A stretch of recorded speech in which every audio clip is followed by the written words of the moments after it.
ही नहीं करेगा तो वो टिकने वाली ही नहीं है। तो आप मांग करना शुरू करो, जी गुड़ चाहिए, गुड़ चाहिए, गुड़ चाहिए, तो आप में से ही कई लोग खड़े हो जाएंगे, बोलो कितना चाहिए।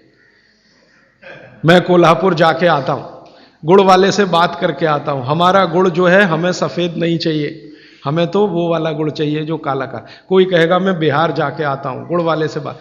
जहां जहां गुड़ बनने के बड़े केंद्र हैं, बिहार बहुत बड़ा केंद्र है, गन्ना होता है, कर्नाटक में बहुत गन्ना है, महाराष्ट्र तो गन्ने का सबसे बड़ा केंद्र है हिंदुस्तान में। आपका महाराष्ट्र आपके बॉर्डर पे ही है, आंध्र प्रदेश में बहुत गन्ना है, तमिलनाडु में भी गन्ना है, कई इलाके तमिलनाडु में गन्ने के। जहां जहां गन्ना होता है वहां गुड़ बन सकता है। आप गुड़ बनाने वाले को बस संपर्क कर लीजिए कि देख भाई, तू इसमें वॉशिंग पाउडर मत डालना, तू इसमें वॉशिंग पाउडर मत डालना, लगे तो 2 रुपए किलो ज्यादा ले लेना। तो वो जो 2 रुपए किलो का लालच है वो ही उसको ईमानदार बना देगा। आप ले लो उससे। वो कहता है जी मेरा गुड़ 15 रुपए किलो, आपको मैं 17 रुपए किलो ले लूंगा, तुम इसमें ये जहर मत डालना। और वो 2 रुपए किलो आपने जो ज्यादा दिया वो जिंदगी के लिए कोई घटिया सौदा नहीं है, बहुत फायदे का सौदा है। तो गुड़ बनाने वाले इस देश में आज भी हजारों की, लाखों की संख्या में हैं, गांव गांव में हैं। आप उनसे संपर्क कर लीजिए और कोई एक गुड़ का केंद्र ही शुरू कर दीजिए। आपके आपस में सब लोगों को, जितने कम से कम 500-700 लोग यहाँ बैठे हैं, इतने घरों के लिए गुड़ आ सकता है, जरूरत के हिसाब से आपको उपलब्ध हो सकता है। तो ये मत कहिए कि मिलता नहीं, हर चीज इस देश में मिलती है, छोटे छोटे गाँव में भी उपलब्ध है। कुछ लोग गुड़ खाइए, कुछ लोग काकवी खाइए, माने जिसको राब कहते हैं। जितना जाड़े का समय है ना, नवंबर दिसंबर जनवरी फरवरी तक राब भरपूर खा सकते हैं। दही में राब खाइए, दूध में राब खाइए, हलवा राब का बनाइए, गुड़ का हलवा बनाइए, गुड़ दही में खाइए, गुड़ दूध में खाइए। अब गुड़ को दूध और दही में खाने का नियम है, वो बागभट्ट जी कहते हैं। वो कहते हैं जी दही में मिला के गुड़ खाया जाए, दही में मिला के गुड़ खाइए, दूध में गुड़ कभी मत मिलाइए, दूध में गुड़ कभी मत मिलाइए, दही में मिला के खाइए। तो दूध में कैसे खाएंगे जी? दूध में ऐसे खाएंगे कि पहले गुड़ खा लीजिए, पीछे से दूध पी लीजिए, या दूध पी लिया पीछे से थोड़ा गुड़ खा लीजिए। दूध में गुड़ मिला नहीं सकते, और दही में कभी भी बिना मिलाए मत खाइए। आप में से कोई बिहार वाले हैं ना, तो वहां पर एक बहुत बढ़िया व्यंजन मिलता है, उसका नाम है दही चूड़ा। दही चूड़ा ही कहते हैं, चूड़ा। ये मिथिला में मैंने खाया और ऐसा अद्भुत है जो दुनिया में शायद कहीं ना हो। मिथिला में, मिथिला माने एक एरिया है बिहार का, करीब 8-10 जिले उसमें आते हैं। उन जिलों में जब भी आप जाएं तो मेहमान को वही परोस के लाते हैं। तो मैं भी मेहमान जैसा ही रहता हूं, तो मुझे हर घर में दही चूड़ा मिलता है। तो वो दही डाल के लाते हैं, ऊपर से गुड़ डाल के लाते हैं, दही के ऊपर गुड़ रहेगा। तो मैंने कई बार कहा कि अलग प्लेट में गुड़ ले आओ, तो वो कहते नहीं नहीं, आपको फिर खाना नहीं आता दही चूड़ा। तो पहले मुझे सच में नहीं मालूम था। अब जब ये मुझे पता चला बागभट्ट चिकित्सा का, तब मेरी अकल में आया कि वो सब बागभट्ट के चेले हैं, दही में गुड़ मिला के पहले से ही चिवड़ा पे रख के लाते। तो दही में गुड़ मिला के ही खाइए। अगर आप दही खा रहे हैं तो गुड़ मिला के ही खाइए, तो दही के कई दोष जो आपके लिए अनुकूल नहीं है वो भी खत्म हो जाते हैं। और दूध में गुड़ कभी भी मत मिलाइए। एक जगह तो वो ये कहते हैं कि दूध खाली पी लीजिए, गुड़ आगे पीछे खा लीजिए, वो ज्यादा बेहतर है। तो गुड़ खाइए, मेरा कहने का मतलब ये है। अब गुड़ के कितने प्रिपरेशन है हमारे घर में? गुड़ का, तिल का प्रिपरेशन एक है, तिल पट्टी कहते हैं, गजक, गजक। तो भरपूर गजक खाइए। क्यों खाइए जी? तिल है और गुड़ है।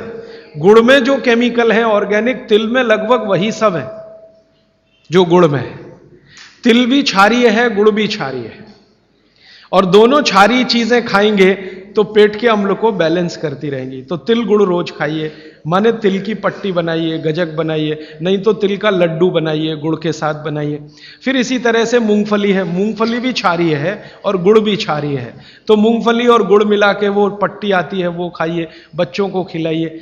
और आपके पास जो भी प्रिपरेशन है गुड़ तिल के, गुड़ मूंगफली के, वो सब बनाइए। और ये जो 3-4 महीने हैं, नवंबर, दिसंबर, जनवरी, फरवरी तक भरपेट खाइए, भरपूर खाइए, क्योंकि इस समय आपके शरीर को इन्हीं की जरूरत है। तो कफ जिंदगी से बहुत दूर रहेगा। तिल खा रहे हैं, गुड़ खा रहे हैं, मूंगफली खा रहे हैं, कफ बढ़ने की बिल्कुल संभावना नहीं, तो जिंदगी में कफ के रोग आने की संभावना नहीं। अब जानते कफ का सबसे खराब रोग क्या है? मोटापा। मोटापा कम करना है तो भरपेट गुड़ खाइए, भरपेट तिल खाइए, भरपेट मूंगफली खाइए, मोटापा भी कम हो जाएगा। हाँ, आपको डर है ना, तिल खाएंगे जी उसमें से तेल है। तेल तो है तिल में, लेकिन वो HDL वाला, LDL वाला नहीं है, VLDL। ये मोटापा जो है ना, वो VLDL और LDL का चक्कर है। HDL जैसे ही बढ़ेगा मोटापा अपने आप कम होगा, पेट अंदर ही जाएगा।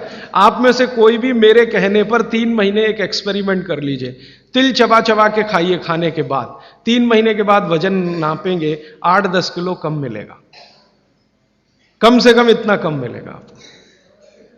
खाना खाया, खाने के बाद आप सौंफ खाते हैं ना, सौंफ की जगह तिल खाइए, और काला खाया तो और ज्यादा वजन कम मिलेगा। काला तिल एक है सफेद, काले की गुणवत्ता सफेद से भी ज्यादा है। लेकिन ये इन्हीं 4 महीनों में, गर्मी में अगर आपने यही तिल खाया तो प्रॉब्लम आएगी। भागवत जी कहते हैं कि तिल खाने का सबसे अच्छा समय वही है जो आज चल रहा है, ये फरवरी तक चलेगा। तो फरवरी तक, और कभी बहुत ज्यादा लिबरल हो तो होली के दिन तक वो कहते हैं तिल खाने का समय है। होली होते ही तिल कम करिए या खत्म करिए। फिर कुछ और चीज आएगी, वो क्या आएगी वो मैं बता दूं, लेकिन आप ये करके देख लीजिए। 4 चीजों को ज्यादा उपयोग आप करेंगे, वजन आपका कम होता जाएगा, पेट का अम्ल कम होता जाएगा, घुटनों के अंदर का जो कई बार कहते हैं ना डॉक्टर यूरिक एसिड जमा हो गया जी, यूरिक एसिड। यूरिक एसिड क्या है? अम्ल ही तो है। तो ये यूरिक एसिड आपको कम करना है, तो गांठ के सब जो माने जोड़ों के दर्द आपको कम करने हैं, तो इनके लिए ये सब चिकित्सा बताई है। तिल है, गुड़ है, और मैंने एक चीज बोली थी कि अगर आप जैन नहीं हैं तो शहद है।